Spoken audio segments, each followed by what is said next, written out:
Армянские клубы в Еврокубках ставят рекорд за рекордом, и это уже реальность. В этом выпуске мы поговорим о победах НУА и Пюника в плей-офф Лиги Конференции, посчитаем, сколько у нас уже очков в таблице УЕФА и прикинем наши дальнейшие шансы на Евро-осень. Но прежде я бы хотел извиниться перед вами за то, что пропустил обзор ответных матчей наших клубов в Еврокубках, где, напомню, Арарат Армения в упорном противостоянии в меньшинстве уступила по сумме двух встреч Академии Пушкиша с общим счетом 4-3. Ну а Пюник и НУА победили Ордабас и АЕК соответственно. Все дело в том, что YouTube России находится под ограничениями, и мне сложно создавать видеонарезки для вас необходимого качества, поскольку даже с VPN качество видео сильно снижено. Теперь приходится намного больше времени тратить на подготовку видео. Я постараюсь не забросить канал и найти время над созданием новых видео. Но давайте о приятном, тем более наши команды дают для этого повод. 20 августа НУА принимал дома словацкий Ружамберок, и после славной победы над АЕКом наши болельщики ждали победы и в этом матче. Уже со свистком судьи наша команда ринулась забить гол, и если чистый выход 1 на 1 Григорию не сумел реализовать, то вот оплошностью словацкого вратаря он воспользовался безошибочно. Вообще стоит отметить, что вратарь цели Томаш Фрюхвальд действовал довольно неуверенно, что удивительно, ведь с Хайдуком именно он был лучшим в своей команде.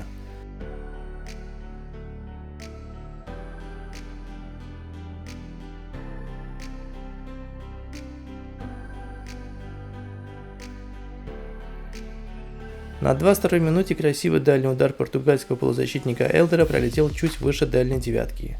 На исходе получаса свой момент упустил уже Имран Омар, ударив сильно выше из выгодной позиции. В конце тайма наши футболисты упустили еще один голевой момент. Убойный удар Григорию отразил Фрюхвальд. Удивительно, но за весь первый тайм словаки так ничего внятного и не создали. В начале второго тайма они все-таки сподобились на более-менее опасную атаку. Однако полузащитник гостей Лавринчик ударил мимо из выгодной позиции. Ну а дальше опять была доминация НУА. Причем в одном из эпизодов снова помог вратарь гостей, подаривший мяч Григорию. Но португалец бил из слишком острого угла и угодил в штангу. Вскоре Манвелян, сыгравший в стеночку с Григорио, имел неплохой момент. Однако замешкал с мячом и попал в защитника гостей. Спустя час игрового времени словаки имели, пожалуй, самый опасный шанс забить гол. Однако Ян Гладик не реализовал свой момент. Под конец матча словаки начали больше раскрываться и допускать ошибок. К сожалению, никак не удавалось забить Манвеляну, хотя он был очень активен впереди. Но удача ему все же улыбнулась. Дальний удар Тоура Ринсена угодил в руку словацкого защитника. И Манвелян с пенальти сделал счет 2-0.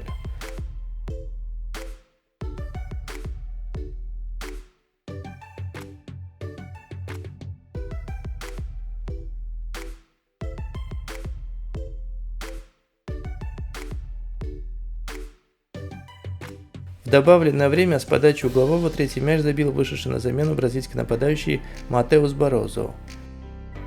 3-0 – это очень серьезная заявка на выход в групповой этап Лиги Конференции.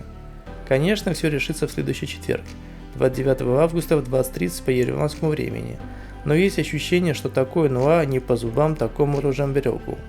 Армянские болельщики вправе ожидать от нашего клуба еще одной победы в гостях. Спустя 2 дня Пюник принимал славянский Целия. Примечательно, что в составе нашего чемпиона вышел Сергей Вакуленко, но без капитанской повязки. Она была у Кочука. Видимо, это связано как-то с удалением Вакуленко в матче со Стругой. Также обращает на себя внимание выход в старте 20-летнего нигерийского полузащитника Сани Бухари, до этого 2 года выступавшего за ВАН. Пюник, в отличие от НУА, более прагматичная команда и менее мощная, поэтому сходу в атаку не шла. Первый более-менее опасный момент был у Вакуленко на 26-й минуте, однако его удар головой был сильно выше. Под занавес тайма еще один стандарт привел к опасному моменту у Агдуна Менезеса. У словенцев был на это свой ответ. Дальний удар их футболиста вытащил Генри Авакян, который, очень надеюсь, получит вызов в сборную Армении. Уж очень он надежен за Пюник в Еврокубках. Второй тайм тоже шел неспешно своим чередом, пока свое слово не сказал новичок Пюника Бухари. Его сольный проход закончился потрясающим ударом. Очень красивый гол получился у нигерийца.